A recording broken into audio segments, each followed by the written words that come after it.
روایات معصومین علیہ الصلوۃ والسلام سے کیسے اخذ کرنا ہے، اور اس کلام کو اس اطرت کے ساتھ ملا کر آپ کیسے احکام کو اپنے لیے استخراج کر سکتے ہیں اور استنباط کر سکتے ہیں۔ یہ باقاعدہ آپ کو علم اصول میں پڑھایا جائے گا۔ یہ جتنے بھی علوم میں آپ کو بتا رہا ہوں، مجتہد کے لیے ضروری ہے کہ ان میں مہارت حاصل کرے۔ سطحی معلومات کفایت نہیں کرتی ہیں، بلکہ مہارت حاصل کرنا، نبوغ حاصل کرنا ضروری ہے۔ پھر آتے ہیں تیسرے مرحلے پر، کہ تیسرے مرحلے میں باقاعدہ علم الرجال پڑھایا جاتا ہے۔ پہلے مرحلے میں گرامر کے 14 علوم ہیں جو پڑھائے جاتے ہیں ایک مجتہد کو، اور ان علوم میں مجتہد کے لیے تبحر حاصل کرنا، مہارت حاصل کرنا ضروری ہے۔ وہ 14 علم ایک علم میں داخل ہوتے ہیں جو ادبیات عرب ہے۔ دوسرے نمبر پر ہم نے آپ کی خدمت میں بیان کیا علم المنطق ہے، تیسرے نمبر پر ہم نے بیان کیا علم الاصول ہے، اور چوتھے نمبر پر ہم بیان کر رہے ہیں علم رجال ہے۔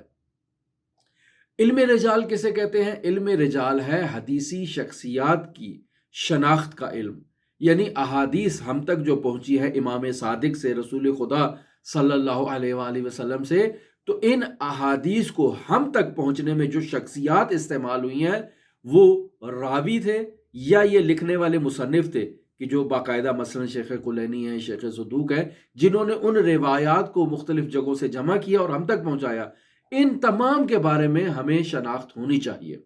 ہمیں معلوم ہونا چاہیے کہ وہ سلسلہ جو اس روایت کے اندر بیان ہوا ہے، یعنی حضرت صادق آل محمد نے حدیث جس راوی کو بیان کی، اس نے آگے کس کو نقل کی، پھر وہ آگے کس کو نقل کی، پھر وہ آگے کس کو نقل کی، اور وہ سارا سلسلہ ہوتا ہوتا ہوتا آج ہمارے تک پہنچے گا کہ ہم تک یہ امام صادق آل محمد کا قول کیسے پہنچا۔ یہ باقاعدہ شناخت حاصل کی جائے کہ یہ افراد درست تھے،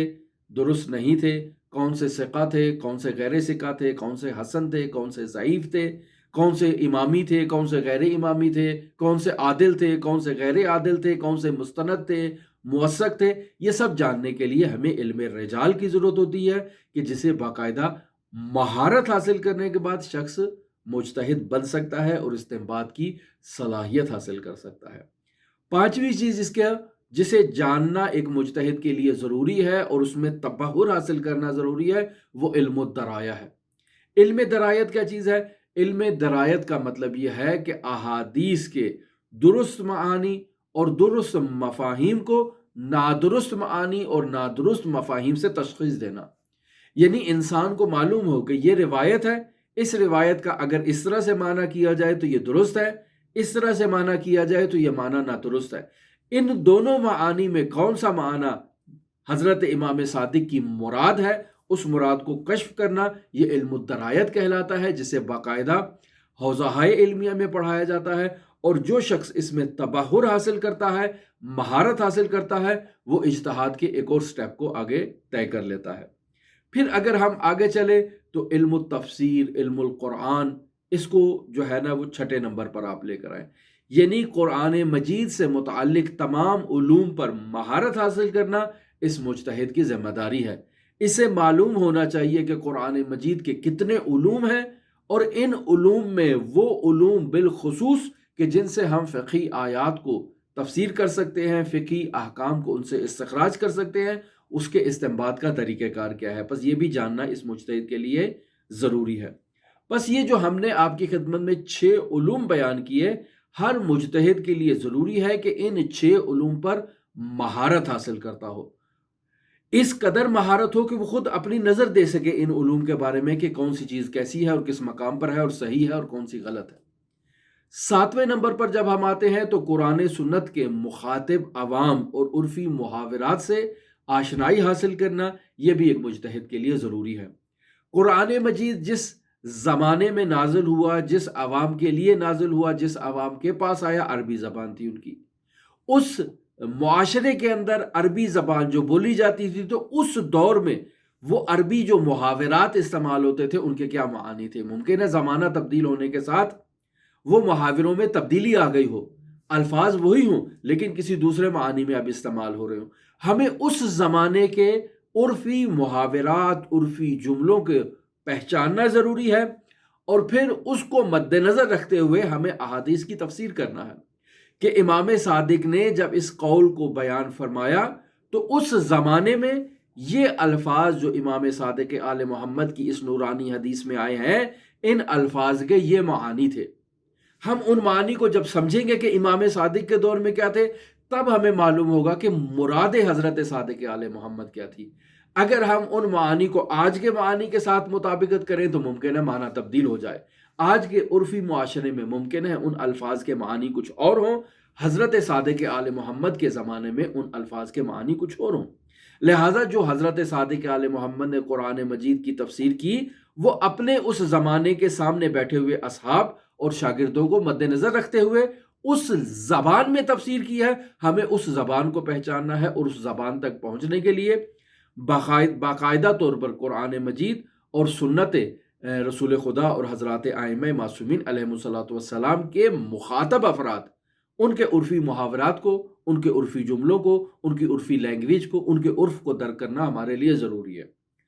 آٹھویں چیز جو اس میں ایک مجتہد کے لیے جاننا ضروری ہے وہ اجماع ہے، وہ شہرت ہے، اسے جاننا بھی بہت ضروری ہے۔ اجماع کہتے ہیں کہ تمام ہمارے فقہا جو قدیمی ہیں وہ ایک مطلب پر اتفاق کر لیتے ہیں۔ اتفاق ان کا اپنی نفسانی خواہشات کے مطابق نہیں ہوتا ہے، بلکہ انہوں نے حضرات اہل بیت علیہم الصلوۃ والسلام سے، قرآن مجید سے جو چیز سیکھی ہے، اس سیکھے ہوئے مطلب کو جو انہوں نے نقل کیا ہے، ہر زمانے کے افراد جو اس تحقیق میں جس نتیجے پر پہنچتے ہیں، اسی کو ہم جب جمع کرتے ہیں تو دیکھتے ہیں کہ سب نے ایک ہی نظر دی ہے۔ مثلا اگر آپ جائیں پہلی صدی ہجری میں، دوسری، تیسری، چوتھی، پانچویں، چھٹی، ساتویں، آٹھویں، نویں، دسویں، ان علماء کے اقوال کو جب آپ دیکھیں تو سب ایک ہی نتیجے پر پہنچے ہیں، تو اس سے آپ نتیجہ یہ نکالتے ہیں کہ سب نے اس مطلب کے اوپر اتفاق کیا ہے، اس مطلب کے اوپر اجماع کیا ہے، اور یہ اجماع جو ہے نا وہ ہمارے لیے کفایت کرتا ہے۔ لہٰذا اسے دیکھنا بہت ضروری ہے۔ کوئی بھی مطلب ہو تو اس مطلب میں شہرت کو دیکھنا ضروری ہے کہ فقہائے شیعہ میں شہرت کا کیا مقام ہے۔ آیا اس اجماع کے اوپر اور اس شہرت کے مطابق فتویٰ دیا جا سکتا ہے یا فتویٰ نہیں دیا جا سکتا؟ اس اجماع اور اس شہرت کو مد نظر رکھتے ہوئے ہم کیسے فقہی احکام کو استخراج کر سکتے ہیں کہ نہ تو اجماع کی مخالفت ہو، نہ ہی شہرت کی مخالفت ہو، اور نہ ہی قرآن و سنت کی مخالفت ہو، اور ہمارا اجماع اور ہماری شہرت قرآن و سنت کے مقابل میں آ کر کھڑے نہ ہوں، چونکہ قرآن و سنت کے اگر مقابل میں آ کے کھڑے ہوں گے تو یہ مسلماً باطل ہے اور اس کی کسی قسم کی کوئی وقعت اور حیثیت نہیں ہے۔ 9ویں نمبر پر جس مطلب کو جاننا ایک فقیہ کے لیے صرف اجمالی طور پر نہیں بلکہ استنباطی طور پر، قطعی طور پر، یعنی دلیل کے ساتھ جس مطلب کی طرف جاننا ضروری ہے، وہ اہل سنت کے فتاویٰ ہیں۔ یعنی مجتہد کو فقہ مقارن کے بارے میں علم ہونا چاہیے۔ مجتہد کو اہل سنت کے فتاویٰ، اہل سنت کی روایات اور اہل سنت کی اخبار کا علم ہونا چاہیے، بالخصوص تعارض کے موارد سے وہ آگاہ ہو، اس کو معلوم ہو کہ یہ اہل سنت کی جو روایت ہے یہ امام صادق کے اس قول سے معارض ہے۔ جب معارض ہے تو اس نے جو اہل سنت نے فتویٰ دیا ہے وہ اس حدیث کی بنیاد پر دیا ہے، ہم جو فتویٰ دے رہے ہیں وہ اس حدیث کی بنیاد پر فتویٰ دے رہے ہیں۔ 10ویں نمبر پر ایک مجتہد کے لیے ضروری ہے کہ وہ استنباط احکام میں اس قدر تمرین کرے، اس قدر پریکٹس کرے کہ اس کے اندر قوہ استنباط حاصل ہو جائے۔ یعنی باقاعدہ ممارست کرنے سے، تمرین کرنے سے، پریکٹس کرنے سے وہ اب ایسے مرحلے اجتہاد پر پہنچ چکا ہے کہ آنکھیں بند کر کے وہ تمام مسائل کو آپ کے سامنے پیش کر سکتا ہے۔ نتیجہ ہم یہ لیں گے تمام مذکورہ علوم جو میں نے 10 آپ کی خدمت میں بیان کیے ہیں، ان 10 علوم میں ہر مجتہد کے لیے ضروری ہے کہ وہ تبحر حاصل کرے، مہارت حاصل کرے۔ مہارت حاصل کرنے کے بعد وہ جب قرآن و سنت کو مطالعہ کرے گا، جب قرآن و سنت سے فقہی احکام کو استخراج کرے گا، تو وہ استخراج خود اس مجتہد کے لیے بھی حجت ہے، اور اگر وہ استخراج کو ہمارے سامنے پیش کرے گا تو وہ ہمارے لیے بھی حجت ہے، کیوں؟ چونکہ اس نے محنت کیا ہے۔ اب کس شرائط پر وہ ہے وہ ہم آگے جا کر آپ کی خدمت میں بیان کریں گے کہ کس شرائط پر وہ ہمارے لیے حجت ہے۔ اب آپ خود اس مطلب سے اندازہ لگائیں کہ ایک شخص اپنے گھر سے نکلتا ہے، اپنی ساری زندگی وقف کر دیتا ہے اور ان 10 علوم میں تبحر حاصل کرتا ہے، مہارت حاصل کرتا ہے، تاکہ اللہ اور اس کے رسول کے فرامین کو وہاں سے استخراج کر سکے، وہاں سے کشف کر سکے۔ جب وہ شخص اس نتیجے پر پہنچ جاتا ہے تو وہ شخص مجتہد بنتا ہے۔ اس کے لیے اپنے قول کے اوپر عمل کرنا ضروری ہے، وہ کسی دوسرے کے قول کی اطاعت نہیں کرے گا، کسی دوسرے کی تقلید نہیں کرے گا، تو ایسے شخص کو مجتہد کہتے ہیں۔ بس ہمارے پاس جو فقہی احکام کو حاصل کرنے کے راستے تھے وہ دو ہی راستے تھے، یا انسان دینی احکام کو، فقہی احکام کو، اسلامی احکام کو استنباطی عنوان سے اخذ کرے، اجتہادی عنوان سے اخذ کرے،